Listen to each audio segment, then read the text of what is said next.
waiting because I had visitors over that time. I am very pleased that I can welcome him now to our webcast. Welcome very much, Dr. Pekka Reinikainen. It is a joy to have you with us today. You are calling us from Finland today, so I've been told that Finnish people can often speak multiple languages. How many languages can you speak? Thank you for your kind invitation, Lucian.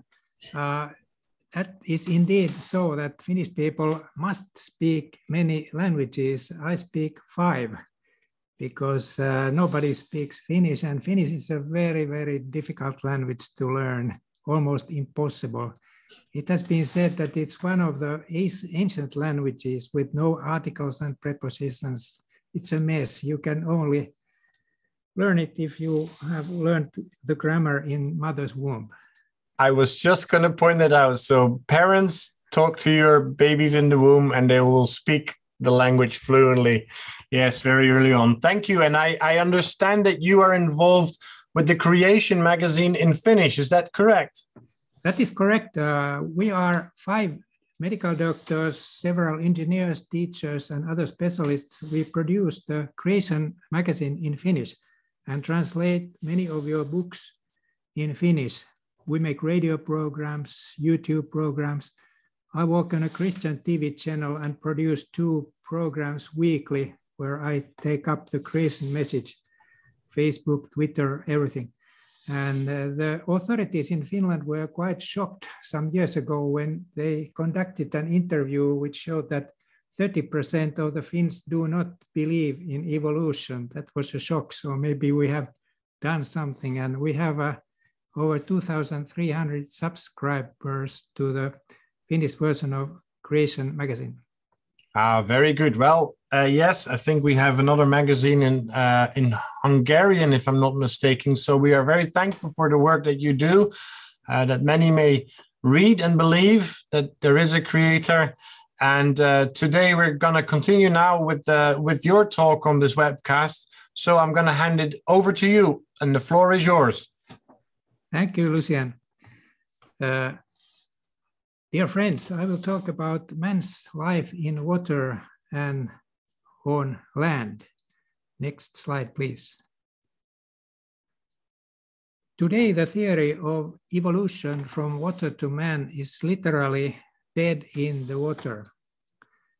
Today, we can, with good reason, say that nothing in biology makes sense in the light of neo-Darwinism.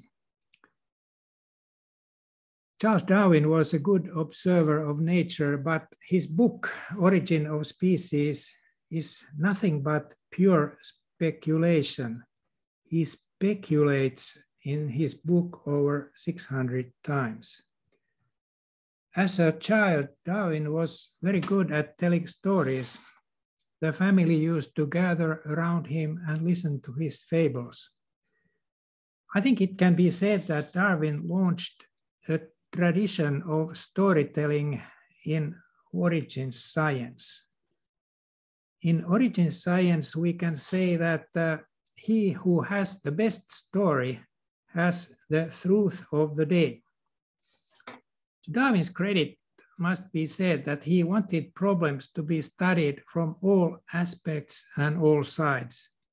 But this his followers have forgotten and have become dogmatic about the truth of neo-Darwinism. Darwin also pointed out several problems that might disprove his theory, and these problems have all materialized, but they are ignored and nobody cares about it because neo-Darwinism is a proclaimed truth. But today, if Darwin was still alive, I think he would discard his theory in the light of today's knowledge. He could now understand that the beaks of his finches on Galapagos Islands, they change probably with an epigenetic mechanisms launched by El Nino weather changes. But today, the obvious truth is that nothing works in neo-Darwinism and the theory is in ruins. Because there are no evolutionary answers to the vital questions about the origin of life and the origin of waters of oceans, as Lucian pointed out, and indeed why there is still dry land left after billions of years of erosion. As Lucian said that all the continents, he quoted John Morris, after 40 million years, all the continents would be as sand on the sea bottom, and the whole planet would be covered with a blanket of 2 miles, almost 2 miles of water. Yes, water is important. Life needs water, but water is at the same time toxic to life because proteins come apart in excess of water. Water can kill you if you drink too much of it. That might surprise you, but drinking too much is very dangerous. And water cannot produce life. We hear almost every week stories that a new planet or a new moon has water and it has been found, and that means, according to the evolutionists, that there could be life, but this is nonsense. Next slide, please. As usual, only Bible has the answer about water and life. It tells us in 2 Peter 3:5, for this they willfully forget that there were heavens from of old and an earth formed out of water and amid water by the word of God. Water is indeed an astonishing substance. You can read more about it from creation.com, The Wonders of Water. We are mostly made up of water. 66% of the human body is water. Our incredible kidneys maintain this water balance even if we drink just 1 liter or over 10 liters per day. It was a mystery how the kidneys do that. Doctors thought that we'll never find out what the kidney does, but in the 1950s, it was found out the astonishing mechanism of concentration and diluting of urine. It's incredible. Next slide, please. Evolution is nothing but unanswered questions. Where did life come from? Scientists do not know. Where did the genetic code come from? Nobody knows. Where did the information in the code come from? There are no scientific answers to any of the key questions. It is interesting that the world's oldest scientific society, probably the Royal Society, launched an Evolution 2.0 prize where $10 million is offered to the first person to self-organize chemicals into a code. But what does a code do? But a mere code would accomplish absolutely nothing by itself. There must also be coded information in the code. Next slide, please. Where did the information come from? Origin of information is the central question in origin of life. It is critical to evolution itself because information always originates from outside of matter. But as usual, the Bible reveals us the origin source of information. John 1:1. In the beginning was the Word. Next slide, please. We do not even know what life in itself is. First, the technical definition. Life is self-organizing chemistry which reproduces itself and passes on its evolved characteristics encoded in DNA. It has the ability to reduce local disorganization, thus locally contravening the third law of thermodynamics. That sounds very impressive, but what is life really about, if anything?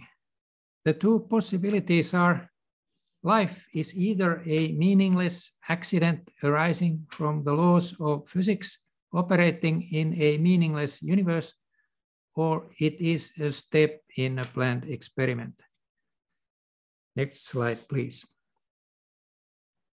There is absolutely no credible mechanism for producing man from a single cell. Why is that?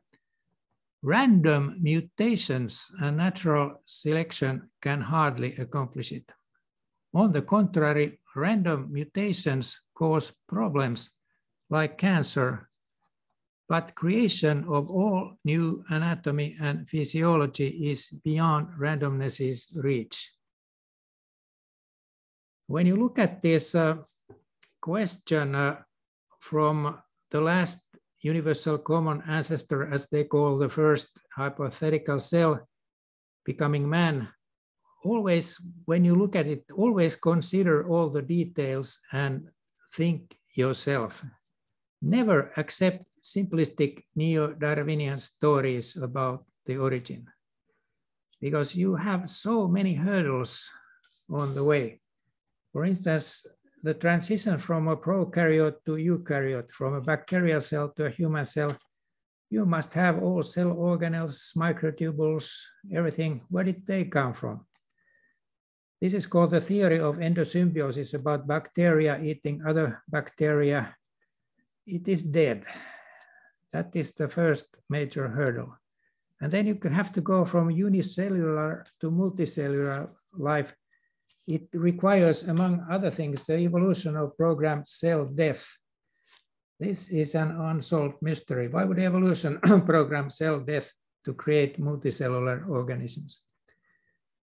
Today, it is widely known among experts that random mutations coupled with natural selection, the neo-Darwinian mechanism, it simply does not work.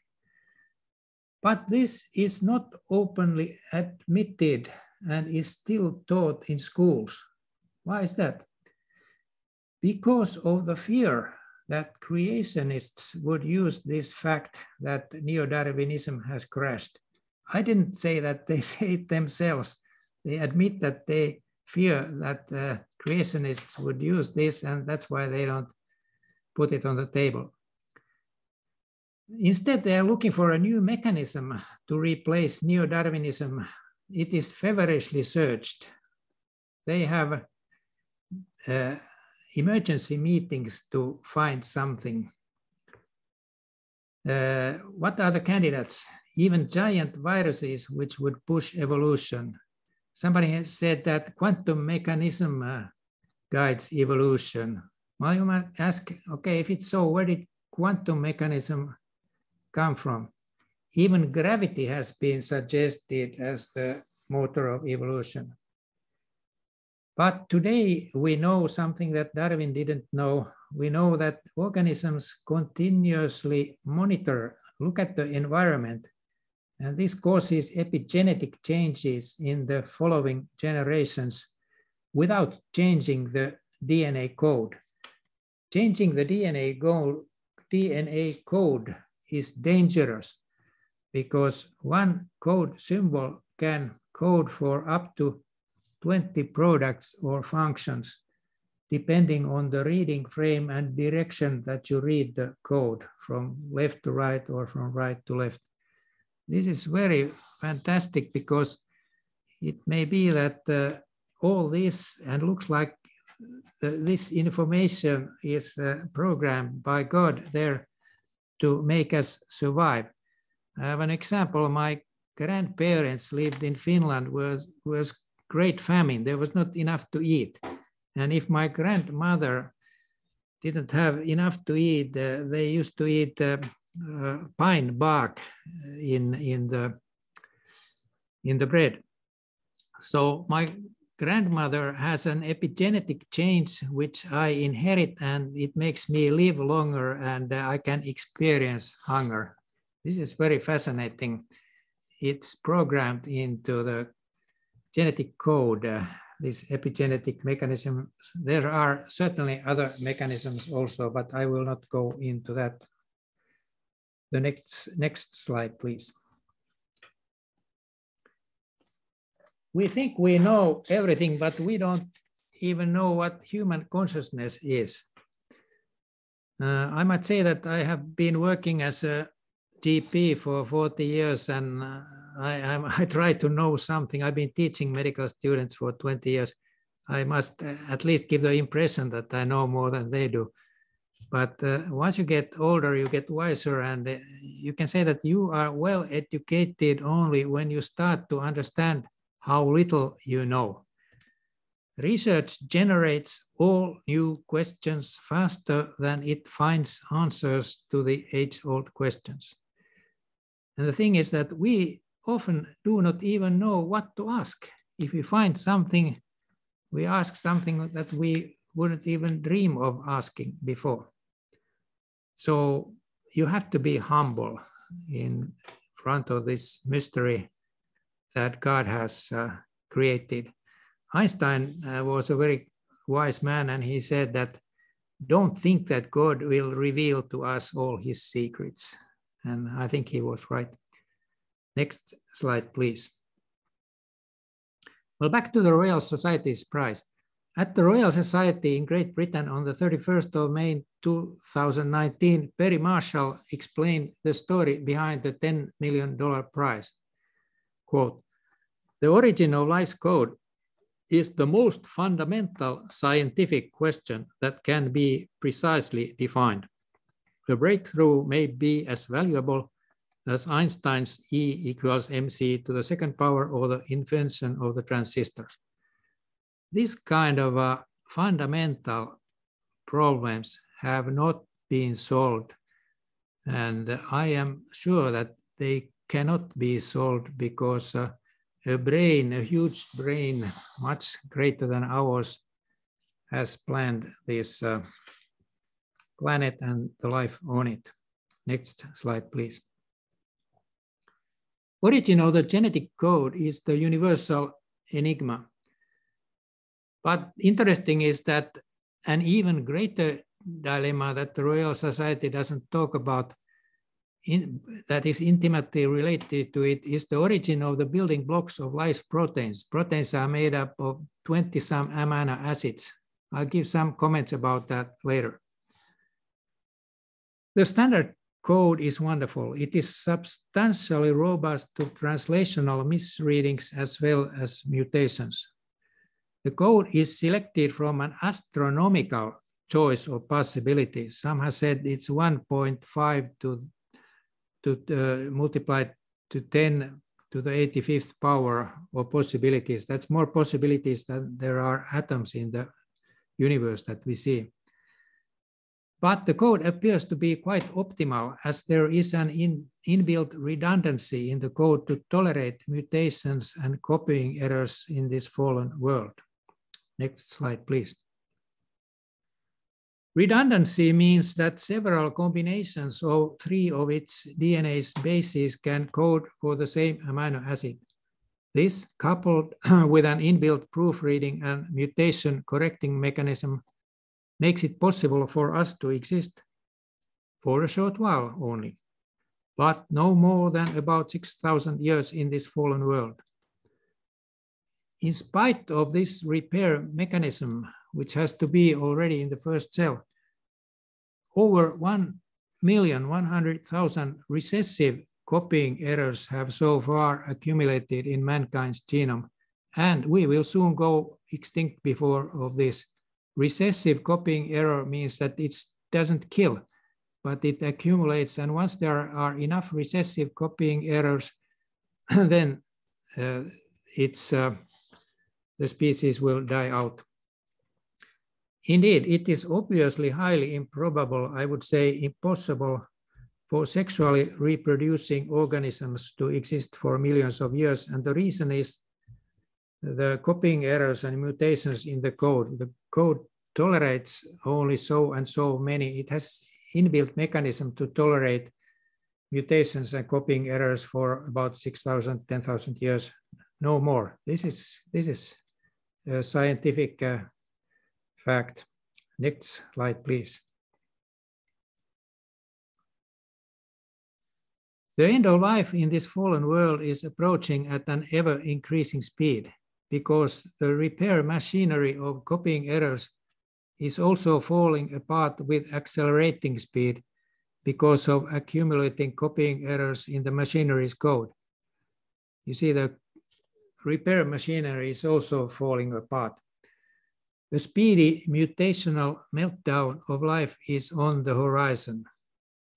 Another important reason for the deterioration of the code is the preferred mutational disappearance of GC pairs from the DNA code. This is very interesting. Next slide, please. AT remains in the code, but GCs are eliminated. One possible reason for the GC's preferred disappearance could be thermodynamics, since GC are joined by 3 hydrogen bonds, AT by 2 bonds only. So it is conceivable that mutations preferably eliminate GCs. If this is so, we don't know. It is the definitive coup de grace for the claimed millions of years of evolution, because after millions of years, there would be no GCs left in DNA codes. This is very interesting, and this is also a very serious challenge to the millions of years. Next slide, please. Codes problems increase even further. The mystery of proteins. Who choose the 20-some amino acids of life? This is a very good question. DNA co-discoverer Francis Crick's seminal paper posits that the actual allocation of amino acids to codons is mainly accidental. He thought it was accidental, but today we know that this is not so. Life's amino acids have been carefully chosen from a huge sea of poisonous molecules. But how could this have happened? It looks like the actual molecular alphabet in use is quite optimal. The computer study has recently demonstrated this. This is a very interesting new find. Next slide, please. Why only certain amino acids can be used? It is the shape of their molecular side chains that makes the difference when folding them into proteins. There's a picture of butyrate kinase enzyme with its intricate folding. The folding of many vital proteins is done by special molecules called chaperones. So here is yet another chicken and egg dilemma. Which evolved first? Next slide, please. New evidence and knowledge shows that functioning protein types are extremely rare. Citation from scientists. The overall prevalence of sequences performing a specific function by any domain-sized fold may be as low as 1 possibility in 10 to the power of 77, adding to the body of evidence that functional folds require highly extraordinary sequences. Because of this extreme rarity of functioning protein types, should Darwin's theory of evolution be dismissed? Next slide, please. Yale University computer scientist David Gelernter is famed for his specific scientific expertise. He is now a confessed Darwin skeptic. He has said the following, quote, Darwinism is no longer just a scientific theory, but a basis of a worldview and an emergency religion for the many troubled souls who need one, end of quote. The reason for Gelenter's change of mind is obvious. The probability of getting just one functioning protein, 150 amino acids long, is one possibility out of 10 to the power of 195 choices. Even the smallest of cells need over 300 such lucky strikes to function. Next slide, please. And this is not all, it gets worse. Things get desperate for evolution, since DNA and proteins accomplish absolutely nothing that might be called life without a cell membrane that is indispensable when living in water. Life and heredity is not a chain of molecules with a code, but life is in fact cells. It's not bare DNA.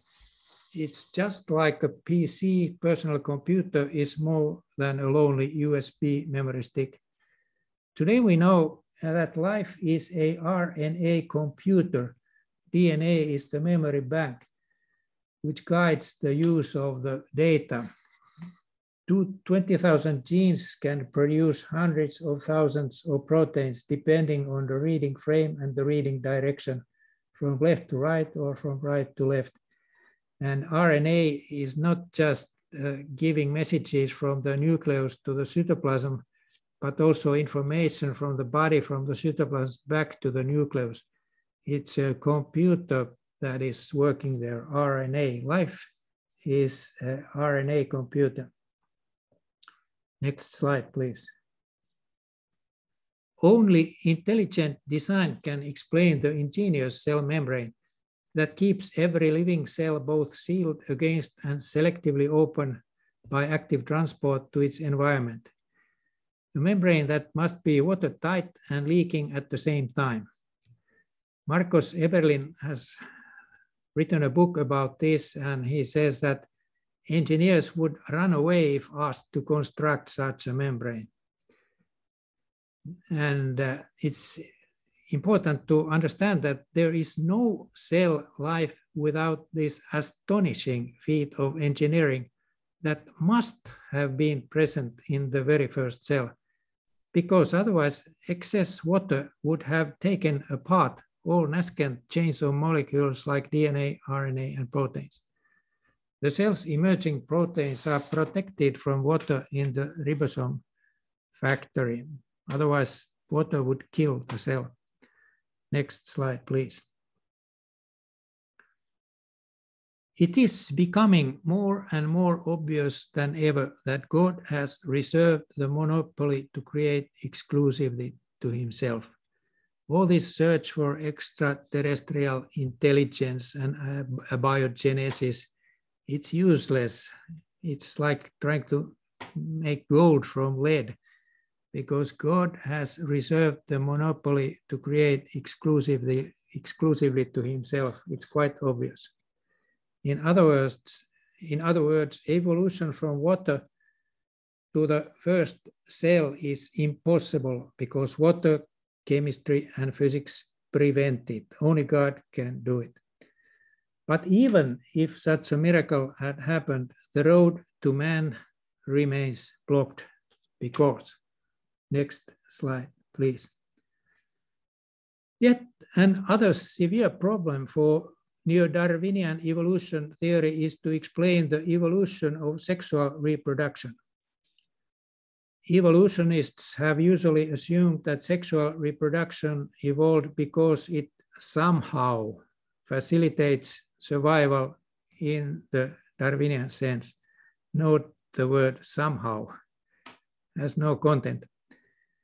Because this makes no sense, because nobody can beat bacteria that reproduce every 20 minutes, and bacteria also have a huge pangenome. What is a pangenome? Next slide, please. We're often told that bacteria are simple cells, but that is not true. They may have, E. coli may possibly have even more genes in its pangenome than we have genes. It's possible. Pangenome calculations thus far indicate that E. coli genomic diversity represents an open pangenome model containing a reservoir of more than 13,000 genes. Some researchers say there are 20,000, some say there are 40,000, but this is being investigated. But what it shows is that offspring of greater variety is therefore richly available for bacteria, who are in fact the real rulers of this planet from an obvious evolutionary perspective. Might surprise you, but the bacteria are the kings here. Next slide, please. Since asexual reproduction has the advantage of producing far more offspring. It provides evolution much more to select from. Further, the offspring are far less vulnerable because they skip or rapidly progress through the infant or larval stages. They have like no childhood. We have, our children are children up to 12 years, and teenagers have the adult brain only at the age of 24 years. This is good for our parents to know so they can tolerate the teenagers.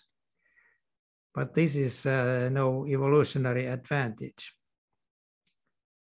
In contrast, the brief reproduction period, just a few years, and fertilization once a month for man and few offspring for further sexual reproduction produces such clear disadvantages that one may wonder why sexual reproduction would evolve at all.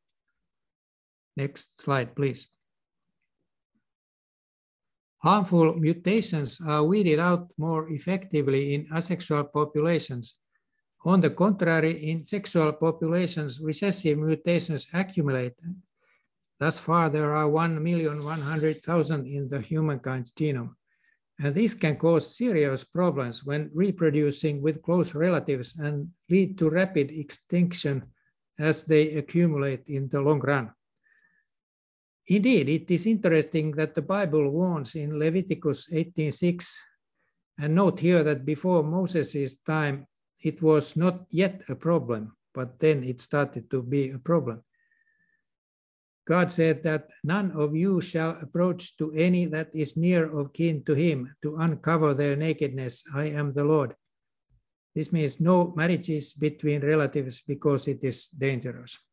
Next slide, please. The importance of the origin of sex. Sex is an unsolved mystery. Steve Jones, in his book, The Language of Genes, says so, quote, "Sex must be important because it is so expensive. The problem is that a sexual female wastes time first in finding a mate and then in producing sons who carry only half of her inheritance. What do we need males for?" asks Steve Jones. A female who gave them up would be able to produce twice as many daughters as before. They would carry her genes. We are still not certain why males exist and why, if we must have them at all, nature needs so many. Surely one or two would be enough, but for some reason, the ratio of males to females remains equal. Next slide, please. And it becomes even more interesting. Evolution is totally inadequate to explain why males exist. And we can ask, is evolution in fact eliminating males? This seems to be the case. Men are losing their Y chromosome. The number of genes on the Y has plummeted from more than 1,000 to roughly 50, a loss of more than 95%. The X chromosome, in contrast, stands strongly at roughly 1,000 genes. Humans and most other mammals use the familiar XY system. A gene on the Y chromosome triggers the development of sperm determining male sex. Next slide, please. Sperm counts in Western countries have dropped by more than 50% since the 1970s. The current state of reproductive affairs can't continue much longer without threatening human survival, warns Mount Sinai fertility scientist Dr. Swana Swan in her book, Countdown, published about a year ago. It is a global existential crisis. We are already seeing the effects. Worldwide fertility has dropped by 50% between 1960 and 2015. This is a very serious challenge to the millions of years and the long ages of the forefathers, so-called forefathers of men. Next slide, please. The lack of evidence of any biological systems that can bridge the chasm between sexual and asexual reproduction, either today or in the past, is also a major difficulty with evolution theory. The complete lack of any transitional forms for all sexual traits is a huge major fossil gap. The complete lack of transitional forms bridging asexual cellular division from the more complex asexual and sexual reproduction is not explained, but confounded by the fact that some plants and simple animals can reproduce both sexually and asexually. This would confer upon the organism an enormous evolutionary advantage. Its genes could be passed on regardless of whether a mate was available. Next, please. A transition from cellular division, mitosis, to sexual reproduction, division, meiosis, is also a mystery. Nobody can credibly explain the evolution of the mechanism of mitosis, cellular division, but evolution of meiosis is a nightmare to explain.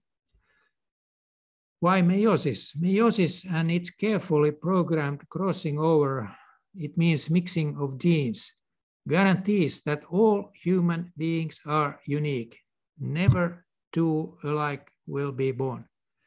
This is important because, as we know from the Bible, God knows us by name. He has written our names on the palm of his hand, it says in the Bible. Next, please. It is important to comprehend that both sexual and asexual reproduction are an important part of the overall functioning and survival of life on Earth. We could not exist without viruses, bacteria, fungi, plants, and animals. This is an all or nothing world. It would also be impossible for bacteria to fulfill their critical ecological role of recycling if they reproduce sexually. You see, everything is planned, everything has a meaning. Next, please. Sexuality exists because it is part of God's plan for humans and other organisms. Evolution, on the other hand, focuses on survival only. It is difficult even to speculate on the possible evolution of gonads that fit together and a sexual reproductive system from a hypothetical common ancestor of all life. And it's important to note that sex would not be selected for until it was highly functional and superior to cellular division. Next slide, please. The hurdle of fertilization is the last nail in evolution's coffin. Fertilization is the fusion of egg and sperm. It is a very complicated process and not completely understood. How does a man's sperm find its way to a woman's egg? Sperm must travel from the vagina over 3,000 times the sperm's length. It is like swimming over 3 miles without certainty of reaching the desired target. There are over 200 million sperm at the starting line, but only 1 in a million reach the final showdown in the woman's fallopian tube. Next slide. Why so many? 200 million sperm. Otherwise, we would have no viable offspring in the long term, but the solution is not problem-free since 80% of birth defects come from men because there are a lot of copying errors in sperm production, a lot of mutations, as there are many millions of daily cell divisions. Therefore, good quality control is essential, and the quality control is achieved mainly by women. Next slide. What propels the sperm? The sperm swim actively, and the structures of the cervix and tubes of the woman guide them. The timing must be exactly right to avoid the immunological defense system. The sperm are stored and matured in the tubes for the final sprint, and sperm's thermotactic and chemotactic guidance systems are activated, like you might give an analogy to cruise missiles. The woman's body helps guide sperm to the target, but at the same time, it builds hurdles to them so that only the best and strongest get near the egg. Plus, over 30 other factors needed. I know 2 specialists, 2 professors who have fertility clinics and try to assist today's people to have children. It is so that fertility clinics must assist 20% of couples today to conceive. And you see, this is very complicated. We don't even know everything about it. And it is again an all or nothing system. Next slide, please. What is the life in the water in the womb? We, all of us, have spent 9 months swimming in the water. Too many people today ignore the facts about human development in the womb. More to the point, the unfolding story of life in the womb tends to make people uneasy because it places a miraculous and human face on the lives of the unborn and makes it clear that abortion is murder. Next slide, please. So just how did you develop in the womb? What is the awesome world of life swimming in the womb for 9 months like? Fetal physiology and birth. Fetal physiology relies on the placenta as the organ of gas exchange, nutrition, metabolism, and excretion. It is a veritable intensive care unit.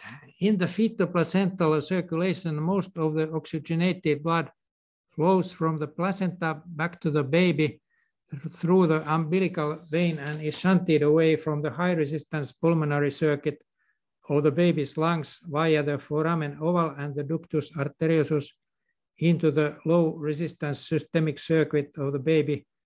This is very, very complicated and ingenious. It's much more complicated than in life. And where did it come from? All or nothing again. And then at birth, from an aquatic organism to a land organism in a few minutes. I have assisted, of course, as a medical doctor, many births, and I know how hard it can be, and you get these all blue babies out and think that what will they survive or not? But they do, mostly. This is where the exciting things actually happen. It is very exciting to help in birth. This is much more exciting than the academic account of evolution's fabled fishy forefather or ours emerging from water to land. Next slide, please. Amazingly, the majority of newly born infants make the transition from fetal to postnatal circulation without significant difficulty. That is a miracle. Also, mother survives because her arteries feeding the placenta are programmed to close. Look at all the details which must be programmed into this. Sex is really risky business. Why should it evolve? I don't go into the details, but there is some text that you can study later on and see what is going on there. And also, a woman's immune system must be partially closed down to tolerate baby in womb. This makes the woman, puts the woman in danger, like the COVID infection was more dangerous in pregnant women because their immune system was partially closed down. This is why women who are expecting babies should be vaccinated. There's such an enormous amount of details that we can really, it's safe to ask, why should it evolve? Why should sex evolve? There's nothing but problems and difficulties to explain in neo-Darwinistic fashion. Next slide, please. But as usual, the origin of man and woman is explained in the Bible. Paul describes our origin in Acts 17, 26, 28. From one man he made all the nations, that they should inhabit the whole earth. We are his offspring. Also in Hebrews 2:11 we read, both the one who makes people holy and those who are made holy are of the same family. So Jesus is not ashamed to call them brothers and sisters. This is very exciting. As Christians, we are members of God's family. Next slide, please. But what means from one man? It shows that we are family. But where did the woman come from? The Lord God made a woman from the rib he had taken out of the man, and he brought her to the man. Genesis 2:22. But can this be true? Absolutely, it is quite obvious. Why? Simply because nobody knows a way of getting a man and a woman through evolution. It was a factual miracle. Let us remember that the creation was a miracle. Also, there are only men and women. There are absolutely no intermediary forms as the LGBTQ establishment claims. Men produce sperm, women have eggs, and that's it. It is incredible that many even academically formed people can say that there are 500 different sexes. That is utter nonsense. Makes sometimes you wonder, have people stop thinking? Next slide, please. Eve is again, according to the Bible, the mother of all living. That is a very important, interesting way of putting it. The mother of all living. Genesis 3:20.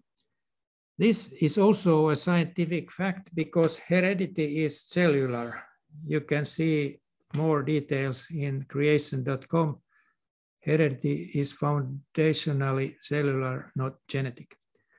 Eve's eggs make it literally possible for us to exist for at least about 6,000 years because eggs do not divide in the ovaries. This is very important. A baby girl has all the eggs there already in the womb and they don't divide in her lifetime. And as a consequence, much less copying errors are produced. And as I mentioned already, men produce tens of millions of sperm every day. As a result, only a few egg generations separate us from our great-great-grandmother Eve. And that is the reason why mutations and or copying errors have not yet killed us. You see, God has thought about everything. He foresaw the fall of man. Of course, he knows everything. He knew also that man would fall, and he planned it this way. Next slide, please. As the Bible says, in the beginning, God created them male and female. Genesis 1:26-27. Also, Jesus quotes Genesis in Mark 10:6. From the beginning of the creation, God made them male and female. 2 times in the beginning, indeed, from the very beginning. The study of the DNA code's original perfect composition, the RNA computer, and its subsequent speedy meltdown proves this too. We can today almost say that we have the Bible in our DNA. We have proof of the perfect creation, the fall, family archives, and the end of this world. This is incredible. Next slide, please. Christianity is based on 3 important principles. No life without creation, no death without the fall, no eternal life without redemption in Christ and baptism by water. In John 3:5, it says, Jesus answered and said unto him, Nicodemus, verily, verily, I say unto thee, except a man be born again, he cannot see the kingdom of God. Nicodemus said unto him, how can a man be born when he is old? Can he enter the second time into his mother's womb and be born? Jesus answered, verily, verily, I say unto thee, except a man be born of water and of the Spirit, he cannot enter into the kingdom of God. This fallen world and life, death, and eternity make sense only in the light of our Bible's historical account. Thank you. Thank you very much indeed, Dr. Reinikainen. That was very stimulating. A lot of information. It was intriguing, I think, the title of your talk, Man's Life in Water and on Land. And we now have seen what you've done with that.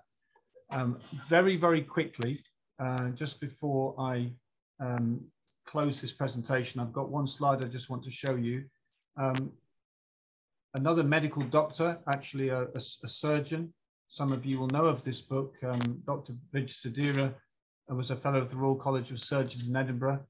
And if you like things medical, but it covers a lot of other things biological as well, this is really a bit of a Rolls Royce or a Daimler or a Mercedes, whichever flash car you like, of biblical creation books on biology. So I'd recommend that to you. That is just a superb book, and it's on offer today, £25 down to £21. And that is still bang up to date as a really heavy hitter, just full of information. So I highly recommend that book to anyone who's keen on these subjects. I'm going to stop sharing a moment. Again, Pekka, we appreciate very much what you've shared with us. It's been fascinating. I'm going to just put a question from myself first, and then I'm going to, if anyone's got a question for the good doctor, perhaps you'd like to put them down in the chat.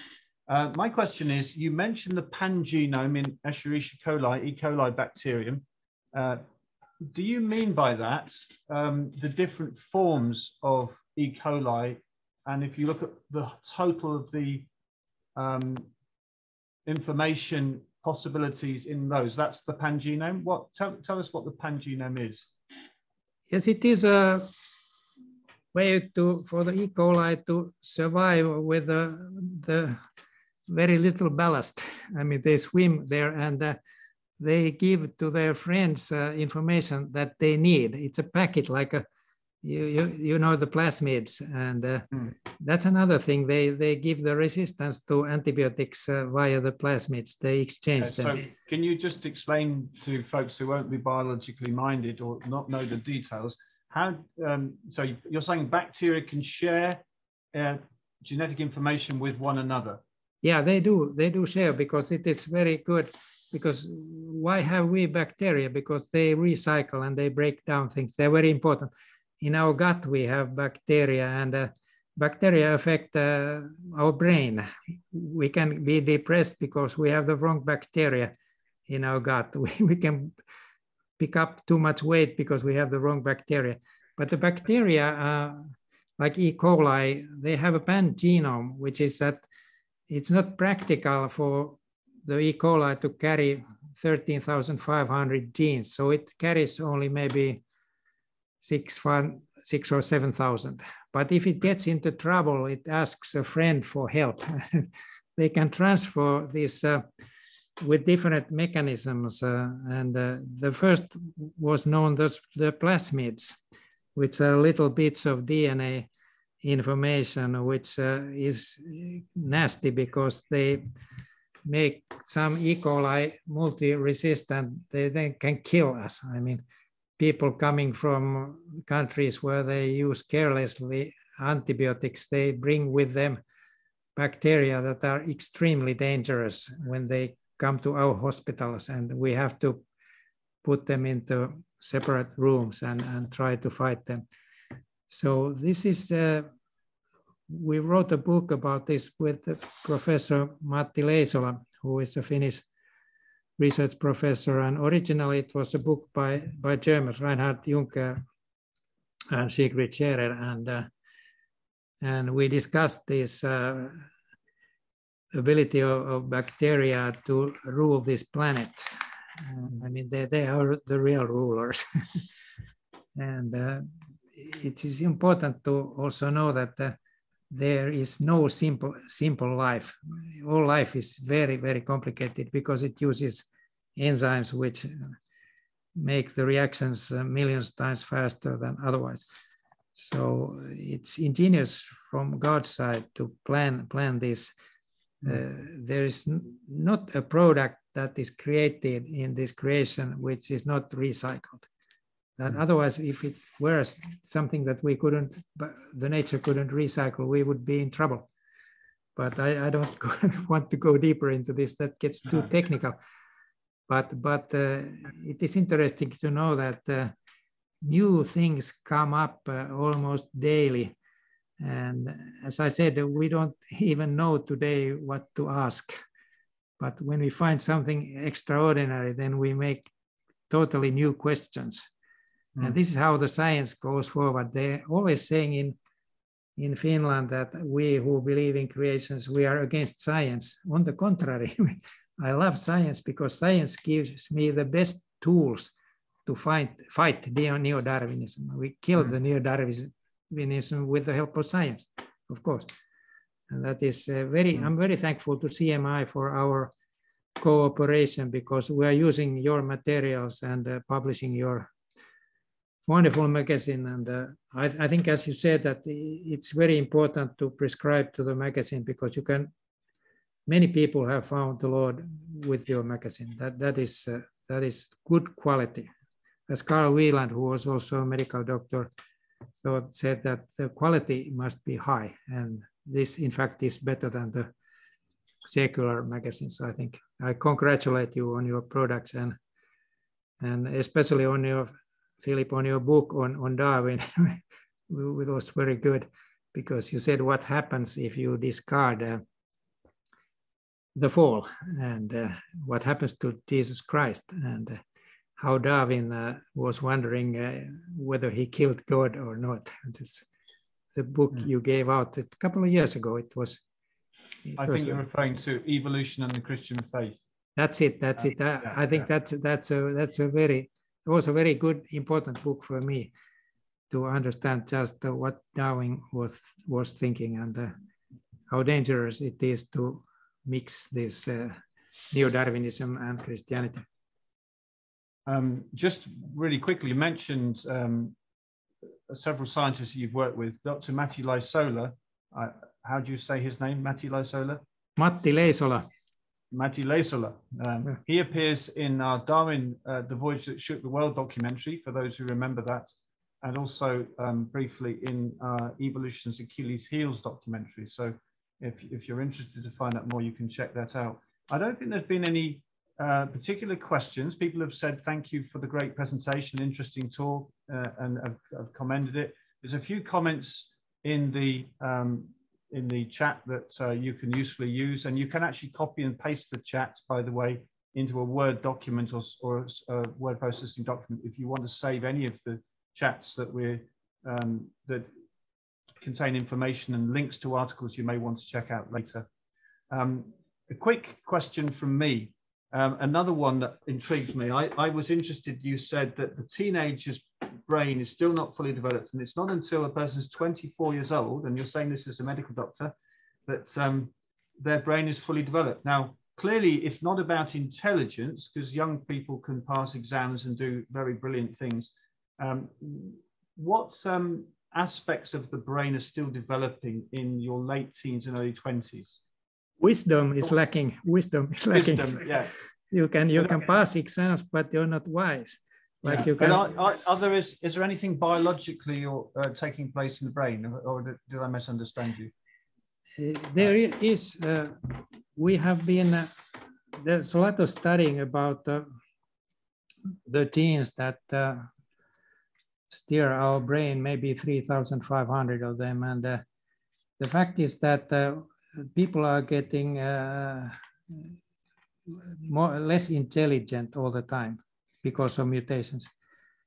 But this capacity to mature the brain is to use the data that you have accomplished, you have accumulated to your good. I mean, young people make silly mistakes, older people don't. And especially one thing is the binge drinking. I mean, if you start drinking only after you're 24, very few people become alcoholics. But as a teenager, if you drink, this, I mentioned the fall of the sperm, it's the binge drinking of teenagers, boys, that destroys their testicles when they drink teenage, because there's an enzyme in the testes that makes alcohol into acetaldehyde, in the liver and in the testes. And if you binge drink when you're a teenage boy, it can destroy the production of sperm at the critical stage when the factory is starting. I've been trying to write about this in medical journals, but the opposition is strong because the lobby selling the alcohol is so strong. It's very difficult to get this. But that is the only explanation for the so fast change. The change is so fast. In a few generations, 50% fall in Western men. Note Western, not in Muslim countries like that. But that is the reason I want to say it now, because I have the chance. Don't binge drink as a boy, as a teenager. That affects your fertility, that is for sure. But the brain is a fact that you have adult brain when you're 24, 25, and all the factors come in, and all the connections that the brain is a plastic instrument. It changes all the time. The more you study, the more connections you get, the better you're at handling all that is in there. And it's a USB memory stick, your brain, that never gets full. But the problem is to get things out from there. That is the problem, but it sucks in everything. Of course, there's control that throws away then all the nonsense that you don't need, but the necessary things are stored out in there. But I can quote one researcher who said that we know almost everything about the structure of the brain, but we don't know how it works. That's the situation today. We don't have nobody knows what is consciousness. We don't know. We don't know why we think. And this is, I think it's God gave us soul when he breathed it into our nostrils, when he created us with his own hands, as the Bible says. And then he didn't breathe into nostrils of animals, but he breathed it into nostrils of man, and man became a living soul. That is where our consciousness comes from, and that is why everybody knows God, that's for sure. They're just running away from him. And we know what is good and what is bad. That comes from God. God has breathed his breath into us. We have souls, we are conscious, and that explains it, as Bible explains all these things when you get deeper into it. Thanks for the questions. I'm just going to quickly mention a few resources, and then we might have time for one or two more questions. Body by Design. It's a book that's been around for some time, but it's still very good. The subtitle is Fearfully and Wonderfully Made. So a medical doctor has put this together, and that is normally retailing at £11. It's softback, and on special offer over this weekend at £8.50. So Body by Design, if you search our web store, you'll find that. This one, The Guide to the Human Body, this does have a lot of color pictures. It's really for young people, really a family book. It's really for anybody who's interested in human biology, and I would say it would suit anyone from probably 10 or 11 through to adults. Okay, that one is normally £14. It's a hardback book from the Institute of Creation Research. These are quite expensive to bring across, I have to say, from the United States. As you would know, fuel prices have gone up for fuel, prices are going up for carriage and transit. Prices are going up for paper. I don't know if you know this, but we're discovering that in the United States, paper has become exorbitantly expensive. The paper produced to produce Creation magazine in the US has gone up more than 2 or 3 times just in the last few months. So that's an issue. So I'm saying that as an excuse for why we can't make these much cheaper, but we have brought the price